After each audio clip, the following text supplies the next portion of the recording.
Where did the idea for the wig come from? I don't want you to like dismantle it to the point where it's not mysterious and fun anymore. But what is Igor? Like, why are we looking at you the way we are? And what is it? Thought it was cool. Tyler, the Creator, is one of the most respected rappers in today's game. Call Me If You Get Lost was arguably the album that set the tone for 2021. And you know, a lot of people liked it, as well as the critics. So the fact that this album won the Rap Album of the Year Grammy is not really surprising. However, this isn't the first time that Tyler won the award. I want to focus on the album that gave Tyler this award for the first time. More specifically, the biggest song on the album. Earfquake is Tyler, the Creator's biggest song, and it will be the lead single for Tyler, the Creator's Igor, which is by far Tyler, the Creator's most ambitious album. Going into this album, there were still some questions surrounding Tyler, the Creator, specifically with his sexuality. Some people thought he was trolling in Flower Boy when he said he was gay, but this album would explore that. Although there's a lot of experimentation and good sounds coming from this project, what most people gravitated to was the story that the album told. As the story follows Tyler, the Creator's thought process through a breakup, the album starts with the deterioration of a relationship going on, which is where Earfquake comes into play. You make my earthquake. As Tyler's character is trying to salvage what's left of the relationship, trying to prolong it, but the inevitable is the inevitable. Like, don't walk out. Like I get it. I fucked up. Yeah, I think I say don't leave. Like a lot On the album, it's Earthquake. It's on New Magic Wand. It's on Gone Gone in the verse. Yeah. It's it's a lot of stuff that just keeps popping up and stuff. And I think that's why a lot of people are gravitating to it, because it is a complete idea. It's, oh, that red shirt just isn't red. It was also worn over there. But before we keep going, let's take a look at the rest of the album. Cause okay, we see all the stages of grief in this bitch.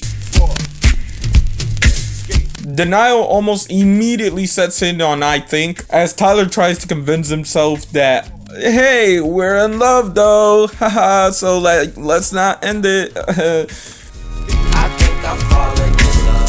Anger starts to kick in by the 6th track of this album with New Magic Wand. And you know what? That's that's where the story starts being relatable, because yeah, I don't think anybody has thought of like killing someone like that. I'll pick a side, and if you don't, I'll pick you both. Murder, she wrote. Anyways, the roller coaster of emotions keeps going with A Boy Is a Gun. It's this track where Tyler finally sees like why this person is someone you wouldn't want to be with. Take your hoodie off while you hide your face from me. Make your fucking kind of like how the saying goes, like, you know, don't play with guns. But also he does this thing that everybody does, where it's like you don't know if it's beneficial for you or not, because you know that that person might not align with you in some ways, but you ignore it, and it can either be a really stupid decision or a really smart one, you know? It depends on the person and the situation. But what's really a highlight for me in this track is the beat. With the last couple of tracks on this album, we see the acceptance of, like, nothing's gonna happen here. The third to last track basically breaks down into 2 songs. The first track talks about him having to get over it. And he tries to look at the bright side, like maybe she's better for you than I was, type shit. I just hope to God she got good taste. Put you on some shit.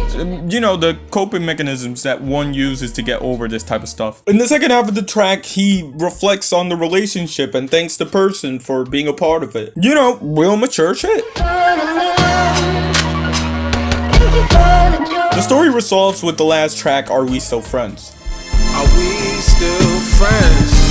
By the time we get to this track, Tyler is over it. He just wants to be friends with the person, you know, no bad blood. Honestly, I get it. I wouldn't do it personally, but I get it, you know, or maybe I would. Who knows?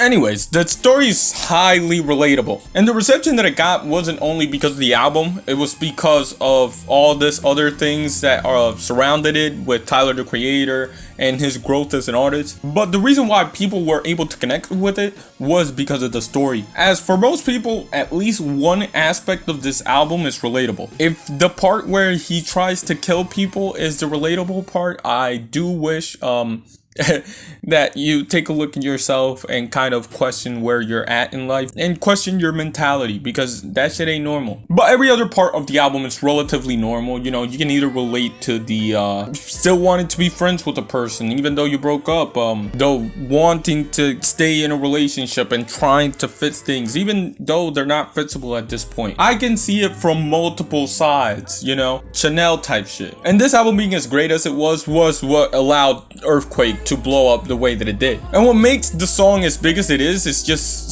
simple. It's a good song. And that's kind of a nothing answer, but it's because this song is simple. It doesn't need a complex breakdown. It's just a simple track, simple lyrics. People can understand it, people can vibe to it. The music video for it as well is highly intriguing. Like, for those who want to analyze what things mean, like me, you could probably get some sort of theme out of it. And it was overall pretty cool for people to listen to. And I guess an underrated thing that I haven't mentioned up to this point is Playboi Carti. For me, this verse kind of represented the fact that Carti is a star now. He had some hits in the past, so probably should have expected that. But the fact that he had only like 30 seconds and he was able to match Tyler, the Creator, at least in my ears, that was like really impressive. And I'm not saying that he had a better performance than Tyler, the Creator. I'm just saying that he was as memorable as Tyler, the Creator. And all he said was a bunch of, I don't even know. I know it's a common thing for people to say that you can't understand rappers, but there's only a couple of times that I've not been able to understand rappers. I pride myself on understanding rappers, and this was one of those times where I was like, yo, what the fuck is he saying? Because even before this, you can say that Carti always had that type of style. This was the first song where I was like, yeah, Carti needs, I don't understand. And you know, I think he ran with it. Because later this year, the greatest leak to ever leak, it leaked, and Kid Cudi would, the song Kid Cudi would hit the internet. And even though I don't understand Playboi Carti's like whole thing, for the most part, I understood this song. This song go hard. And a lot of Carti's hype can be traced back to his verse here. If you ask me, Tyler, the Creator's Earfquake is great because of its simplicity, its relatability, and the album that it accompanies. Don't Leave, It's My Fault is something that a lot of people can probably relate to. Not me though. I'm perfect as fuck. I ain't gonna lie. Like, shit. Never mind. Now with that being said, Igor is not a rap album. Shout out to the Grammys though. But hey, it should have won Pop Album of the Year if that's the thing. Anyway, shout out Jay Dilla.